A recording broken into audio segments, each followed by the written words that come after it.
Et voici que la lumière brille de nouveau pour délivrer le peuple Congo, pour délivrer le peuple Bantou, le peuple premier, le peuple originel, le peuple élu et véritable du Créateur Tout-Puissant nommé Tatanzambia Pungutulendo.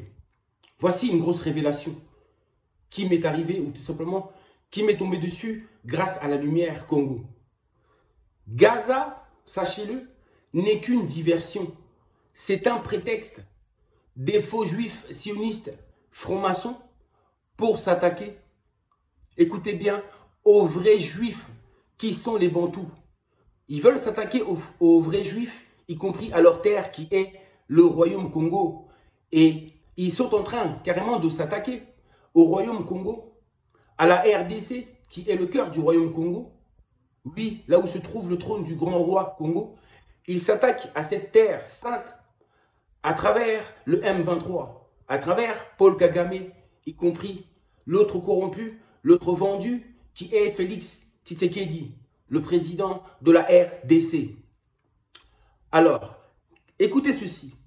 Le vrai ennemi d'Israël, c'est la jeunesse noire, mais surtout la jeunesse Congo, comme l'avait dit l'une des leurs lors d'une conférence. Oui, une Israélienne avait dit ceci, une fausse juive avait dit cela, que le véritable ennemi de leur peuple était la jeunesse noire, mais surtout la jeunesse Congo. Vous comprenez pourquoi elle avait dit ça?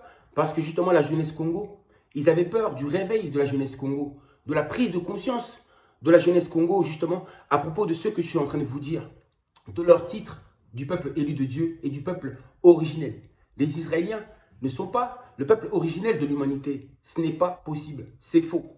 Alors, ils veulent tout simplement tirer l'attention du monde et celui des Noirs sur Gaza pendant qu'ils s'attaquent et veulent en finir avec le Congo une bonne fois pour toutes. Voici leur intention. Ils veulent s'attaquer au Congo une bonne fois pour toutes. Ils veulent s'attaquer au Bantou une bonne fois pour toutes. Ils veulent en finir avec nous une bonne fois pour toutes.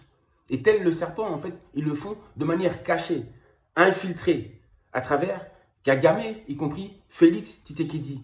Il y en a encore un autre, Sassou Nguesso, le président du Brazza, du Congo-Brazza. Vous avez compris? Lui aussi, c'est pareil. Ce sont tous des francs-maçons, des sionistes. Ces noirs sont devenus tout simplement des esclaves, des soumis de ces sionistes israéliens.